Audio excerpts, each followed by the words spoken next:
B'siyata Deshmai, we're going to learn Shabbos Daf Tzadik. Hey, we're going to start 10 lines from the top of the Omid. Says the Gemara, we're going to learn a brisa about some more of the melachas of Shabbos. Tonu Rabbanon, Hachoylev, if somebody milks, V'mechabetz, if somebody strains congealed milk, V'megabein, and somebody who makes cheese, K'groigres, the size of a dried fig. In all these cases, he's going to be chayev. Let's soon see if everybody agrees with this. That's the first part of the brisa. The second part of the brisa, hamechabed, if somebody sweeps, v'merabetz, is somebody who, well, the truth is, the translation is somebody who lays to rest, somebody who makes the dust rest on the floor. The way he does that is by sprinkling water on the floor. That way the dust becomes wet, becomes heavy, and stays on the surface and doesn't go up into the air. That's called hamerabetz. V'horoide, and somebody who removes chalois tvash, loaves of honey from the honeycomb. In those cases, shogag b'Shabbos, if he did them b'shoigeg on Shabbos chayev chatos, he's going to be chayev chatos, and we'll soon see later why. Hizid b'Yom Tov, if he does them on Yom Tov, b'mezid loika arboim, he's going to get malchus. Divi Rebbe Eliezer v'chachomim oimrim echod zeh ve'echod zeh einu elo shvus. Also on Shabbos, also on Yom Tov, it's only Osa Midrabanon, and therefore he will not get malchus, and he will not be chayev chatos. Continues the Gemara, and the Gemara is now first going to address the first part of the brisa. Rav Nachman bar Guria ikled in Narodor. Rav Nachman was visiting in Narodor. Bo'u minei, they asked him as follows: Choylev mishum mai mechayev. We saw in this brisa that somebody who milks on Shabbos is chayev. What malacha is it? Omar luhu, he answered them, mishum choylev, the isav choylev. We don't know of such a malacha. That's how he answered. Mechabetz, somebody who strains the milk to separate the solid part from the liquid part. Mishum mai mechayev. What malacha is that? Omar luhu mishum mechabetz, a malacha called mechabetz. Another malacha we don't know. Megabein, somebody who makes cheese, mishum mai chayev, what's he chayev for? Omar luhu, he answered, mishum megabein, the malacha of megabein, of making cheese. And again, we don't know of such a malacha. Omrulei, they said to him, Rabboch, your Rebbe, whoever taught you Hilchas Shabbos, Katla Koni Ba'agmahava. It seems that he was a reed cutter in the swamps. He didn't manage to turn you into much of a Talmud Chacham. Also, Shoel Bei Midrasha, he came to the Beis HaMedrash, and he asked in the Beis HaMedrash, why are these things chayev? Omrulei, they said to him as follows: Choylev, if you milk, the reason you're chayev is chayev mishum mefarik. Mefarik is extracting, and it's a tolda of dosh, which is thrashing. In the same way as thrashing and extracting, you are taking one thing from something else, so to here you're removing the milk from the ducts in the udder of the animal. Therefore it's similar to tolda of dosh and mefarik. Mechabetz, somebody who strains congealed milk, what's he chayev for? Chayev mishum boira. He's selecting, he's separating. That's a malacha that we know as boira. Megabin, somebody who makes cheese, is chayev mishum boine. He's chayev for building, because cheese is made of milk. Milk was in a liquid state. Turning it into a solid state and making it into cheese that can be built up is a malacha of boine.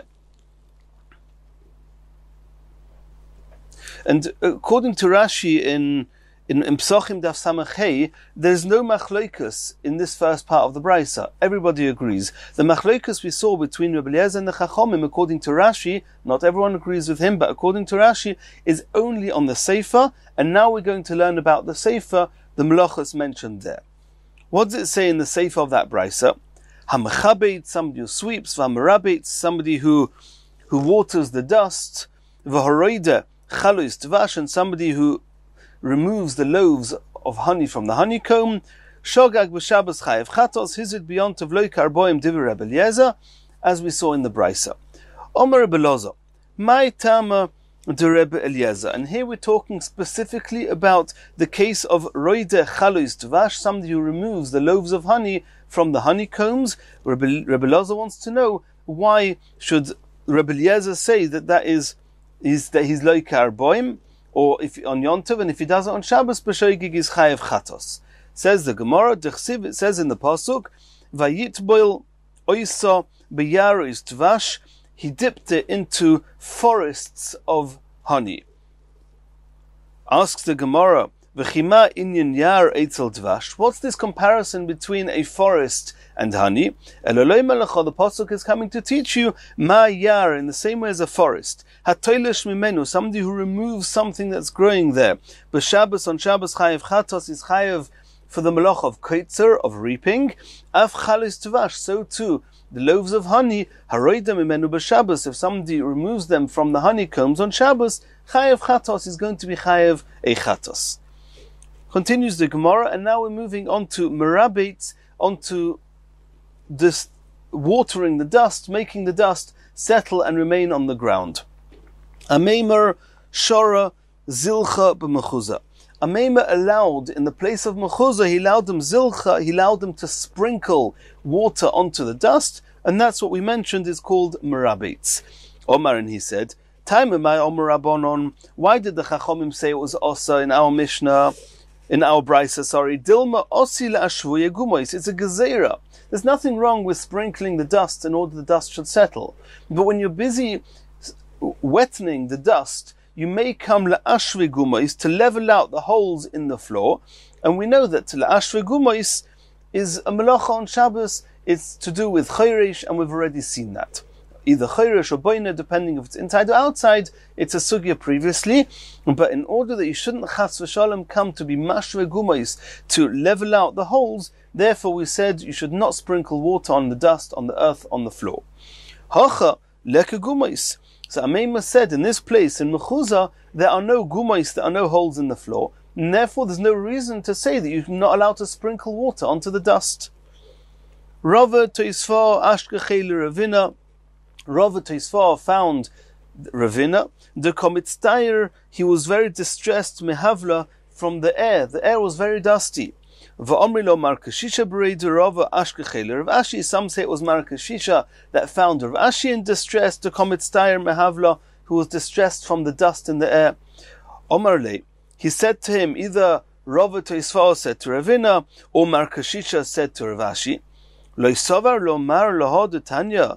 Do you, my master, do you not know what it says in a Brisa? Horoitze lerabitz is beisei b'Shabbos. Somebody who wants to do lerabitz, he wants to settle the dust on Shabbos. Mevi areva mleo maim. He brings a basin full of water. V'roichatz, and he washes pon of his face b'zaviz zeh. He goes to a corner of his house and washes his face. All he's doing is engaging in washing his face. By doing so, obviously water is going to drip on the floor. You're not going round explicitly and sprinkling water onto the dust. You're just washing your face there, and by default, the water is running onto the floor. Yadav b'zavi, you go to a different corner of the room, of the house, and you wash your hands. Raglov b'zavi, and you go to a different corner and you wash your feet. V'nimtza ba'is misrabitz meilov, and then you'll see that your home, on its own, so to speak, the dust will have become settled. Omar Lei, so he said to him, Lavadate, it slipped my mind that I could do that. Continues the Gemara. Tana, we learned in a Brisa, Isha Chachama, the daughter of a Talmud Chacham, or the wife of a Talmud Chacham, who herself has gleaned knowledge from their husband or father, they know that Marbetz Beisa b'Shabbos, they know how to be Marbitz, the home on Shabbos, and that's they wash their dishes in one side of the house, they wash the cups in another side of the house, similar to what we just saw before. As long as you're not engaged directly in doing merabitz, you're allowed to make sure that water goes on the dust and settles it. We rule like Reb Shimon, who says that davar she'eino miskavein mutar, that if you're not intending to do a melacha, it's mutar. Then, and the whole reason they said that merabitz was osa is only because you might be ashve gumois by mistake. Reb Shimon says, since you're not intending to be ashve gumois, then it's a melacha, it's a davar she'eino miskaven, and therefore it would be mutar. So according to Reb Shimon, there would be no issa whatsoever to do merabitz, because there's no issa to by mistake do something unintentional of mashve gumois. And therefore, if all you're intending to do is to settle the dust on the earth, shori afilu lekatchila, it's mutter to do merabeit even lekatchila. Says the Mishnah, hatoileish me'otzitz nokuv. If somebody plucks out something that's growing in an otzitz nokuv, in a perforated, in a holed otzitz, a flower pot, chayev is chayev. Why? Because we say since it's holed, it's sucking its nourishment from the ground, because there's a hole in the bottom or in the side of this flower pot. It's as if it's attached to the ground, and since it's yearning its nourishment from the ground, removing something from this pot is called toilish, and is called picking on Shabbos, which is a melacha, which is also is chayev. Which einay nokov. If, however, the flower pot is got no holes in it, then it's a self-contained plant which is not attached to the ground. Potter is going to be potter, because severing something from earth that's not attached to the ground is not the issa deraisa, the melacha of toilish. Reb Shimon poiter bezeh ubezeh. Reb Shimon says that there is no difference between otzutz nokov and otzutz einay nokov. When even if there's a hole in a flower pot, it's still considered in a flower pot. It's considered as if it's not holed, and therefore he'll never be chayev for toilish if removing something from a pot, even if there's holes in it. Says the Gemara, Romi le Abaye le Rava. Abaye asked Rava the following question: V'omri lo Reb Chia bar Rav le Rav. Others say it was Reb Chia who asked Rav the following question. Tnan, we learnt in our Mishnah. Reb Shimon poiter bezeh ubezeh. Reb Shimon says you're always potter. There are no halachas whatsoever of nokov. That means a holed flower pot never has any relevance, never has any significance. It's as if it's not holed. Alma. So we see from there, nokov le Reb Shimon, if a flower pot is holed, is perforated, kashe'ene nokov mashvele, he treats it exactly like it's completely closed up flower pot. And from here it's clear from, and we're going to soon see in the Gemara, but the Gemara assumes that from these words, zeh v'zeh poiter, it's clear that in every single case, with exclusion of none, Rav Shimon does not give any significance to the holes in a flower pot. The question is exactly how Rav Shimon sees this and why it should be that way. That's an issue that Tosfos and the Rishonim discuss. Uraminu, and this seems to contradict something else we know. Rav Shimon Omer, ein bein nokuv l'she'einei nokuv. Indeed, there's no difference between a holed flower pot and a not holed flower pot, a perforated one, except elol l'hachshir zroim bilvad. There is one case where having a hole in a flower pot actually does have significance, and Reb Shimon even there agrees, and that seems to be contrary from what we deduced before, that according to Reb Shimon there is never going to be any halachas, any significance in the holes in a flower pot. Now what's this halacha l'hachshir zroim? So the halacha is like this: any food that grows, it can become tomei once it's detached. Something attached to the ground cannot become tomei.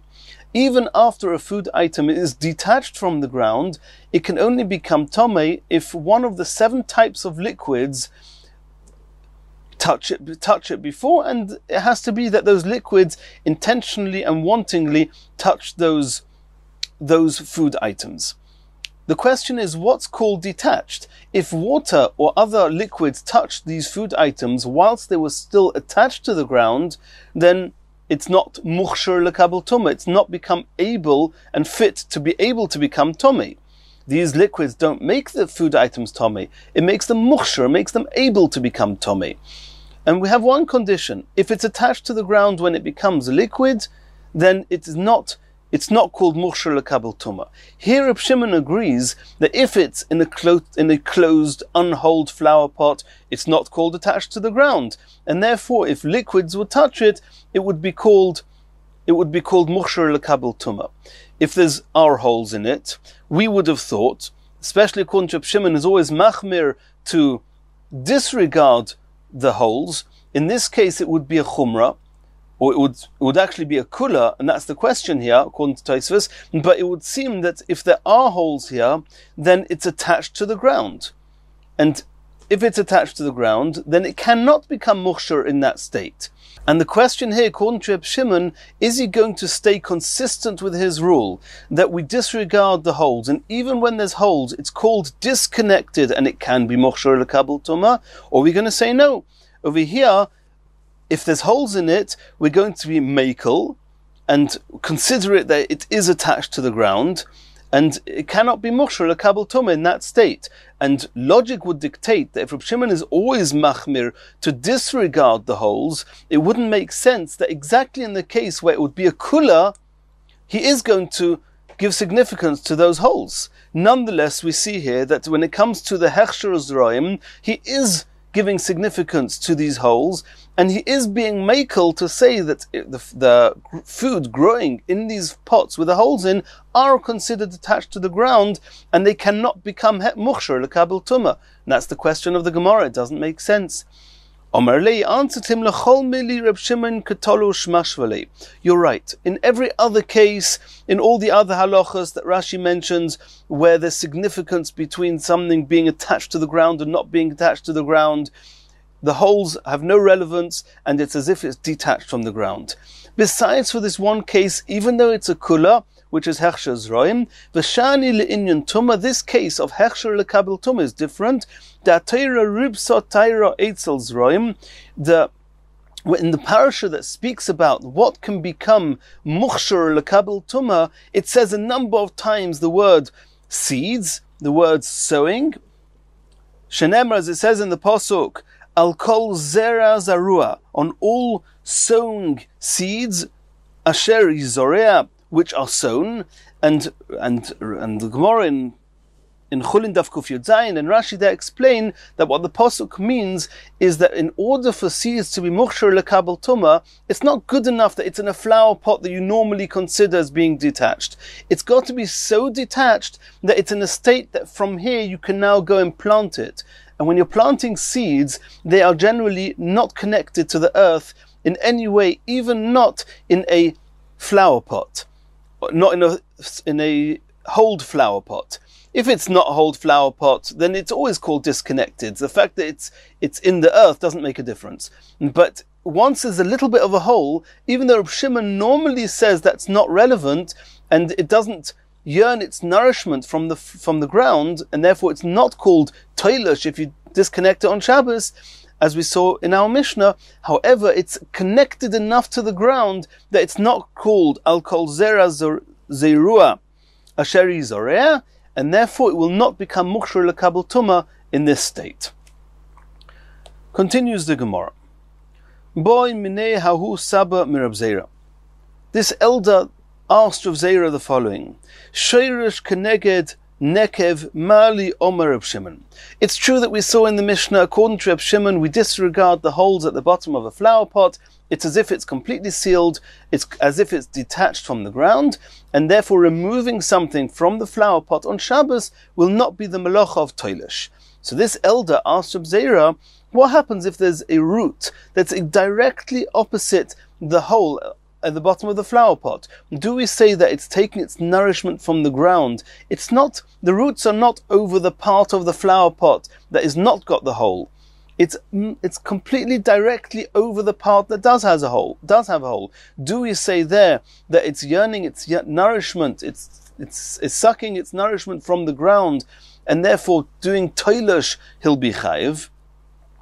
Ishtik Reb Zera did not answer this elder, and it seems that Reb Zera entertained the thought that it could be that even though it's above the hole, since it's in a flower pot, and we regularly disregard the holes, nonetheless it's considered as if it's in a closed flower pot and it would not be toilish. And even more so, we would assume that the parts of the plant whose roots are not above the holes, where the roots are above the part of the pot which is closed, there we would definitely assume, or at least entertain the idea, and even more so according to Reb Shimon, specifically according to Reb Shimon, that it would not be called mechubar lekarka, attached to the ground.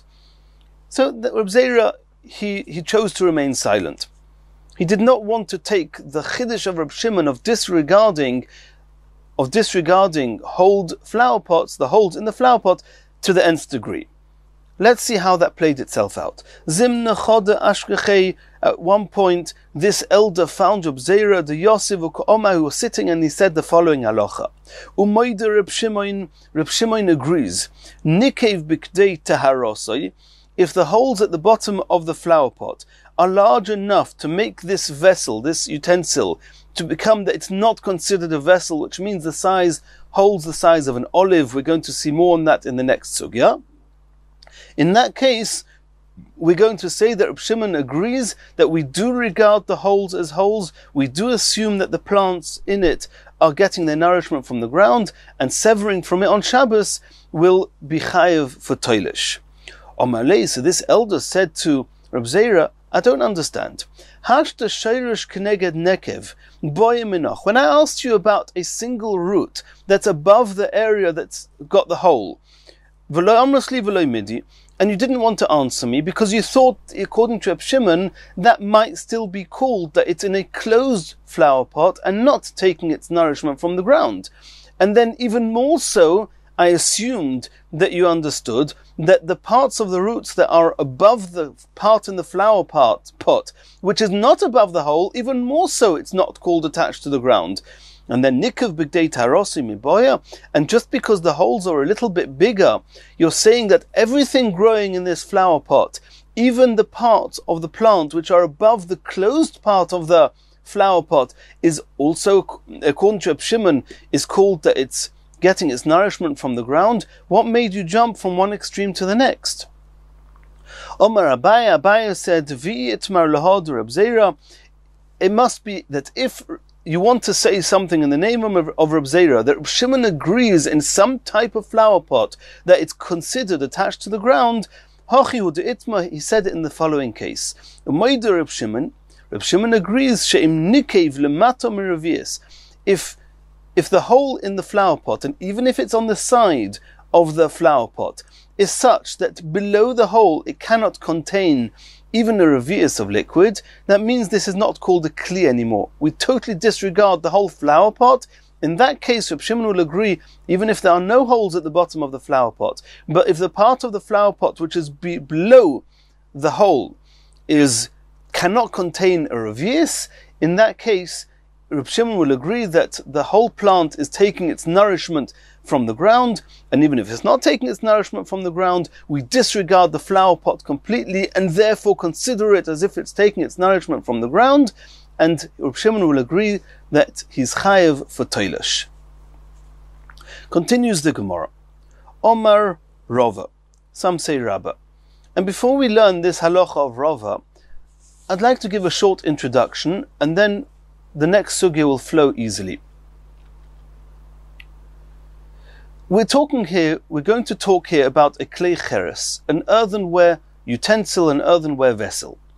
An earthenware vessel has 5 or 6 different halachas and different stages, different usages, and for each of them there has to be some level of kli, some term, some usage, or let's call it a term called kli. If it's not a kli, then what defines kli in one halacha does not necessarily define kli for another halacha. An example. One of the halachas of klei cheres is a halacha called gistera. Gistera means that if a kli got broken, it got split into 2, so now it's not anymore kli. If you dedicate this kli, that's what Rashi says in the end of the sugya, if you dedicate this kli in order to be used for a gistera, that means you're going to take this half a kli and use it as a broken kli. What would you use it for? Is if this gistera can contain some liquid, then if another big kli has a little hole and is dripping, you will take this gistera and put it underneath the hole of a big kli, and then it would serve that big kli. Therefore, even a broken kli cheres, if it can contain liquids, then it's still considered a kli, and there's a whole perek in Maseches Kelim on this. It's called gistera. There's another concept of kli, and that is regarding the pora aduma. We know if a person becomes tomei from a dead person, he has to sprinkle it on himself, or the kohen has to sprinkle onto him the water mixed with the ashes of the pora aduma. And the Torah says that this water has to be prepared in a kli, has to be a keli. If it's not considered a kli, then the whole process is not going to work, and the water is invalid for purifying such a tomei mace. There's another halacha, that in order to be machshir es hazroim, as we saw before, something that's growing in a kli can become muchshir lekabel tumah. Something that's not growing in a kli, it's not considered a kli, then as we saw before, it's as if it's just growing from the ground, and therefore it cannot become muchshir lekabel tumah.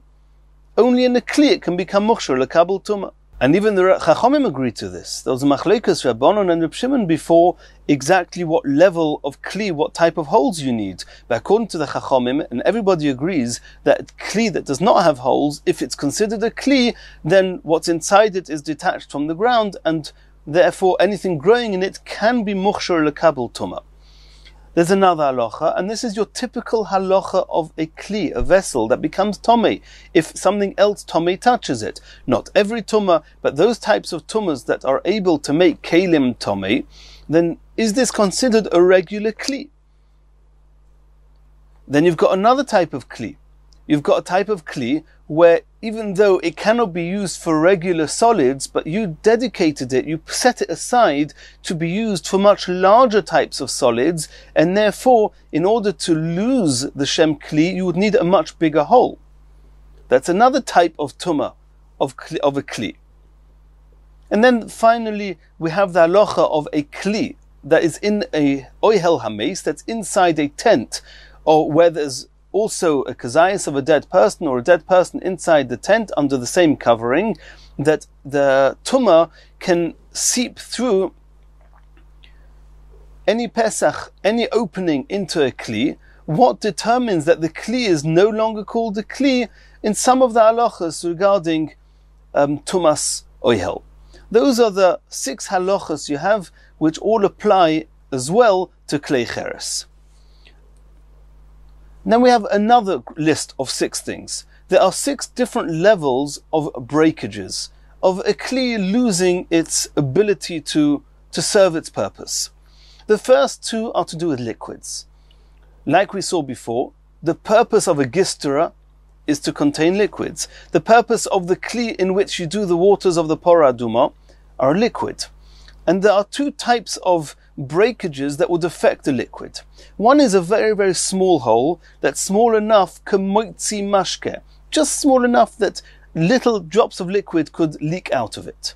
But if you actually sat that kli onto water, the hole would not be big enough that water would actually come in through the hole, from the outside.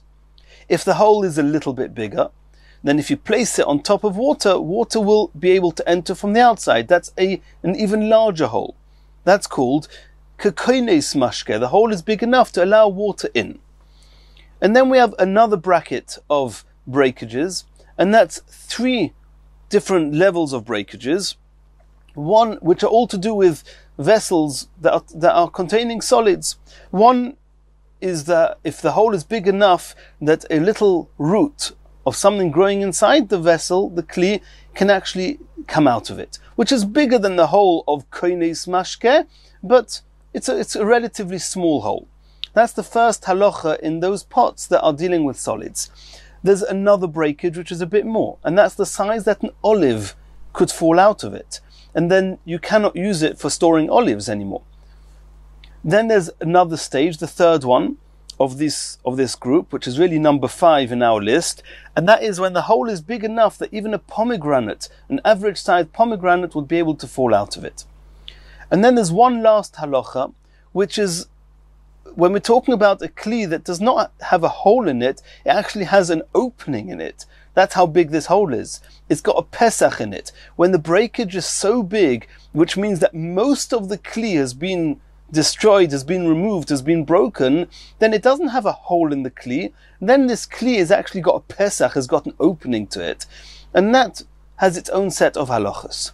Now we have to learn each set of the 5 halachas we mentioned: gistera, meichatas, lehachshir bo izroim, stam kli, a kli which is made in order to be mekabel rimoinim, and the halachas of tumas oihel, how do those 5 get affected by these? How do these 6 halachas get affected by these 6 types of breakages? Kamoitzi mashke, kakoines mashke, kashorshei cotton, kamoitzi zayis, kamoitzi rimoin, and yifchas beruboi, which is most of it is broken. That's what we're going to see now. Says the Gemara inside Omarova. Chomesh midois b'klei cheres. There are 5 measures, 5 different sections, compartments of the halachas of a kli cheres, of an earthenware kli. The first one is as follows. Nikev kamoitzi mashke, a kli cheres that has a small hole, just the smallest hole we mentioned, kamoitzi mashke, that liquids can fall out of it. Tohir milatami gistera. The only one of the 6 halachas we mentioned that gets affected by this is the halacha of gistera. If you set aside a broken kli cheres that can contain a revius, and you set it aside to contain liquids, and now this gistera, which itself is broken, is leaking, in that case, it's no longer got the tumah of gistera and is completely tohir. And we're going to see later the reason is because every other kli, if it's dripping out this little bit, we're not worried about that. We wouldn't even entertain the idea of throwing out this vessel, this kli. All we'll say is bring a gistera to collect the leaking drips. But a gistera itself, you wouldn't bring a gistera in order to contain the drips of a gistera. Therefore, gistera which is already broken and now also has a hole that it's got difficulty holding the water, it's not called a kli on any level and is tohir. But vadayin klihu, it's still considered a kli cheres that's not a gistera, it's not broken. It's a whole kli, but it does have a hole. Kamoitzi mashke is still called a kli lekadish by meichatos, that if you were to prepare the water of the paraduma in there, it would still be valid. It would still be kosher. The second halacha, Nikev kakoines mashke. If there's a hole not just to kamoitzi mashke but kakoines mashke, then tohir milekadish boy meichatos. The word tohir doesn't mean it's pure. It means tohir means that it's no longer able. We don't consider anymore this kli as a kli regarding the meichatos. However, vadayin kli hu lehachshir b'izroim. If you have this kli which is enough, a hole is big enough kamachnis mashke, then regarding the usages of this kli for the paraduma, it needs to contain water. We say it's no longer a good enough kli to be called mayim chaim el keli, to be valid for the paraduma. But in order for it to be called a kli, that if you grow something in it, it's called detached from the ground and it can be mukhshar lekabel tuma, of course it's still a valid kli. The third halacha, nikev kashoirish cotton.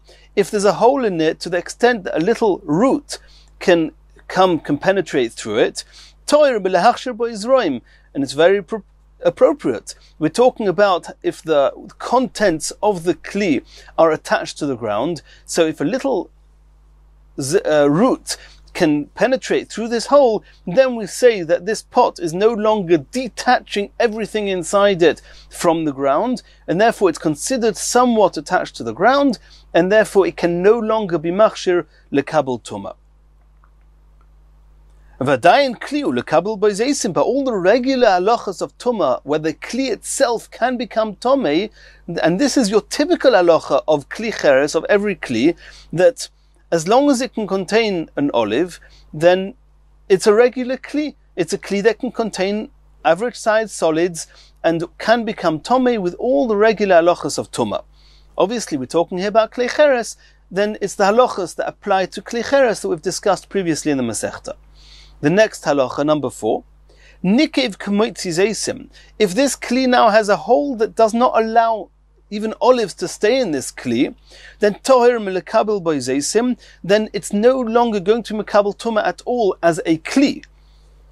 However, if a person then dedicates it and says, okay, from this point on, I want this kli to be dedicated and uniquely used, not to be receiving olive-sized foods, but to be able to receive pomegranates, and pomegranates are much bigger. Since you as the owner of this kli decided that this is now going to be a kli that's going to be used to receive rimoinim, since this kli can easily accept rimoinim, it's called a kli and it can become tomei like every kli cheres. Vadayin kli hu lekabel by rimoinim. The fifth halacha, Nikev k'moitzi rimoinim, if the hole is even bigger, and now even an average size pomegranate cannot stay in that kli, toher miklum, it cannot become tome at all. Now, v'im hukuf tzomit posil, however, the halacha, what happens if a kli is in sharing the same oihel, it's in the same roof, under the same roof, in the same tent, in the same home, in the same room as a dead person, the halacha is that the kli is tomei. However, if there is a covering sealed to the top of this kli, then the tumah cannot penetrate. What happens if there's a hole? It doesn't matter, the tomei will not penetrate it. Even if there's a big hole on this kli, if it's sealed over completely, it cannot become tomei. However, if this kli does not have a hole in it, it has an opening, which means if most of the kli has been broken, in that case, and only in that case, the tumah will be able to penetrate this kli, even if there's a cover sealed onto it. Which means that even though it no longer has the shem kli for any of the tumas, it can receive the tumas oihel hameis, unless most of it has been broken, and then the tumah cannot penetrate there. And the Meforshim here discuss why Rava said there were 5 halachas, but really there's 6 halachas. And now we're going to discuss 4 of these halachas a little bit more in detail. Says the Gemara, Omar Rav Asi. Rav Asi said as follows, Shemati, I heard kli cheres, a typical regular kli cheres, where a typical kli cheres is not made in order to be able to contain pomegranates. A typical kli cheres is made to contain olives. Shi'uroi k'moitzi rimoin.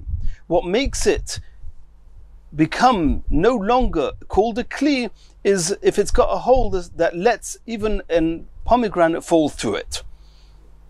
Omale Rava. So Rava said to Rav Asi, Shema lo shamata elo b'mukaf tzomit posil. Rava didn't want to learn that Rav Asi was talking about a kli that was dedicated to be used to receive pomegranates, in which case Rav Asi's din complies exactly with what Rava said before. Rava assumed this was a regular kli, a typical average kli, and then when would you need the size of a pomegranate to render it that it's no longer a kli, not for your regular halachas of tumah, for that it's sufficient if there's a hole that would let an olive fall through it. So it must be the halacha of mukaf tzomit posil, that if the kli is broken to the extent that a pomegranate could fall through it, that's called a pesach, an opening, and even if there's a lid firmly attached to the top, the tumas oihel will still be able to penetrate. Asks the Gemara, how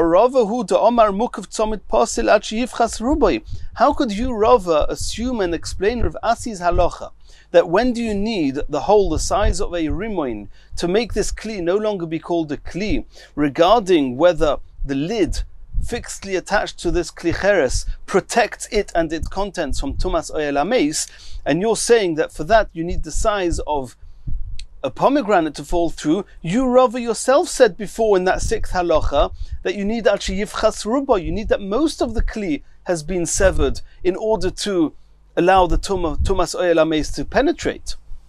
Says the Gemara, lo ikashya. It's not a question, ha b'rav ravi, ha b'zutri. If it's a very big kli, that's when I, Rava, said before that the tumah will only penetrate through it if most of the kli is open, has been broken. However, if it's a smaller kli, and we do not know exactly how big or small this is, but if it's a smaller kli, then even if it's only got a hole the size of a pomegranate can fall out of it, it's already a big enough hole that tumas oihel hameis will be able to make the kli and its contents tomei. Continues the Gemara. And this is the next halacha, and we're going back to the first halacha of the 5 halachas Rava mentioned. Omer Rav Asi. Shoinen, we learnt as follows. Kli cheres shi'uroi b'koinus mashke. In order to make a kli cheres no longer be valid, it's got to be enough that water would enter from the outside, and not just that a little bit of water would drip out from the inside. V'le omru moitzi mashke. Regarding what halacha did we say that a hole small enough that it can just drip out of it, but it wouldn't even allow any water in from the outside, that it's already considered a broken kli, elo le'inin gistera bilvad, only regarding the halacha of gistera, which is in itself a broken kli that you've dedicated to be used to collect liquids, that for gistera, if it has a hole, even the size of moitzi mashke, the smallest type of hole, it will make it completely tohir. My tama, what's the reason for this? Omar Mazutra Breder of Nachman Lefisha Ein Oimrim Havei Gistera Legistera, as we said before, that every other kli, if it's just dripping a bit, we would bring a gistera to contain the leaked liquid, but a gistera itself, we wouldn't say bring a gistera to collect the leak of a gistera, we would just disregard it and throw it out, and therefore it's no longer considered a kli whatsoever. And now we're going to the next halacha. Omar Ula. Pligi bar trea miroi b'marov in Eretz Yisrael, there was a machlokes hamiroim. Rabbi Yosi bar Ovin, Rabbi Yosi bar Zavda. Chad Omar kamoitzi rimoin. One said that in order for the kli not to be called a kli, you need this great big hole, enough that a pomegranate would fall through it. V'chad Omar kasherish cotton. And one says it needs to be big enough just in order for a root to be able to penetrate through the hole. And we're talking here about the halacha of, is it considered in a kli that if what's growing inside it is detached from the ground, that it can become mukhshar lekabel tuma or not? And we said that the only halachas that, besides for the gistera and the meichatos, which are liquids which are kelim that have to deal with liquids, but all the rest, that's lehachsher boizroim, a kli that's roi lekabel zeisim, and a kli that's roi lekabel rimoinim. Those three have three different shiurim. We said before. We said that lehachsher boizroim, it's according to Rava before, it's the size of that a small root, a shirish cotton, can penetrate. A regular kli that's made to hold olive-sized foods becomes invalid, becomes no more kli if it's got a hole that would let the olives fall out, and a kli that's been dedicated to hold even a pomegranate will only lose its status as a kli if a pomegranate can fall through. Those are three shiurim that are mentioned regarding kelim that are holding these solids. And there we said regarding lahachshir boizroim, there's actually machlokes hamiroim. Rava said before that if a small root can penetrate through the hole, it's enough to be called attached, enough that the food items growing in this pot will no longer be able to become mukhshar lekabel tuma in that state. Over here we have a machlokes tanoim, machlokes hamiroim. Says the Gemara, how are you going to remember that there's nobody who holds that the size of a hole has to be a size that an olive can fall through? And that's going to say that it's no longer called a kli regarding the hachshir boizroim. How are you going to remember that? Because both Amiroim, they don't say that. They either say a small hole, enough for a small root to penetrate, is enough to be called attached, and what's in the pot will no longer be able to be mukhshar lekabel tuma, or they say the great big shear of kamoitzi rimoin. According to that Amoira, if the hole is anything less than the size of a pomegranate, it's not called attached to the ground, and what's growing in this pot can be mukhshar lekabel tuma.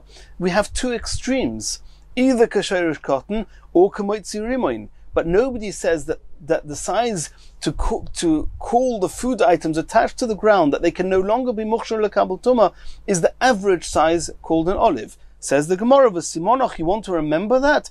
Echod hamarbe ve'echod hamamit.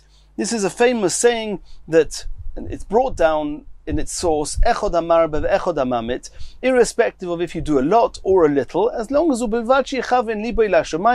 long as your heart is doing what Hashem wants you to be doing and you're doing your best.